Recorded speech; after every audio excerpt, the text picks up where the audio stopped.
প্রচুর বাতাস, নদীতে ঢেউ। ওই টলিটা ভাসানে আছে, দেখো কিরকম হচ্ছে।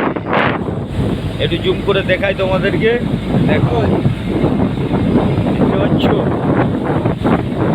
হ্যাঁ, এটা আমাদের পাখার জল ঠেলছে। এই যে পাখার জল ঠেলছে, দেখো কিভাবে। ওই একটা টলি দেখো, জাল টান দিচ্ছে ওই টলিটা।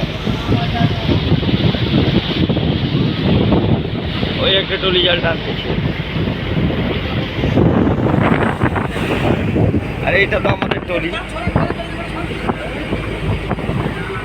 এইটা আমাদের ড্রাইভার ওই হেঁটে চলে যাচ্ছে। আর এটা আমাদের ফোরম্যান লুডো খেলছে। ফোরম্যান, হ্যাঁ, ফোরম্যান লুডো খেলছে। ওই দেখো কি বড় বড় ঢেউ আসছে। 1 মিনিট 8 সেকেন্ড গো।